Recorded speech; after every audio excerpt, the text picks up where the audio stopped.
Assalamualaikum warahmatullahi wabarakatuh. Wadia balad patepang deui sareng simkuring ceniu di balabar kawat burinya. Sata acan dilajengkeun kana bewara-bewara nu salajengna, langkung sae wadia balad subscribe heula supados salamina wadia balad kenging bewara anu enggal. Tong hilap usuh, like, komen, sareng share-na.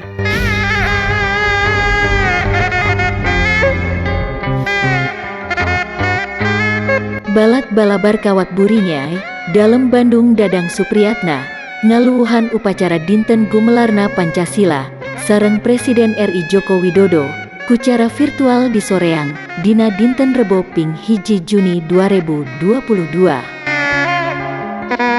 Dina kasempetan eta, dalam Bandung umajak ka sakumna masyarakat, supados ngalaksanakeun ajen inajen luhung Pancasila, dina kahirupan nyata.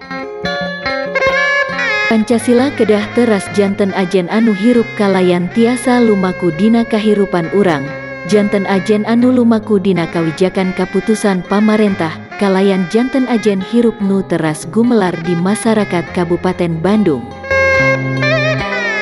Dalam Bandung mitutur, pentingna sosialisasi kana pilar-pilar dasar kabangsaan nu fundamental, sapurtos Pancasila, Undang-Undang Dasar 1845, Bhinneka Tunggal Ika sareng Nagara Kesatuan Republik Indonesia, kedah dilaksanakan secara intensif.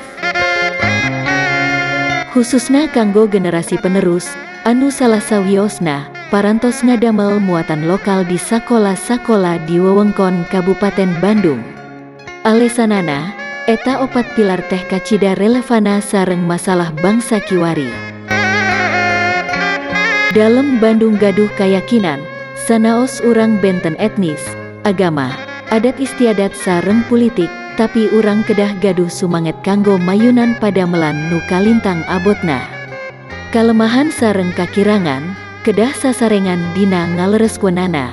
Urang jantenkun momentum parobahan kanggo ngarojong ningkatna kamajengan, supados Kabupaten Bandung kapayuna janten wewengkon anu ngagaduhan daya saing.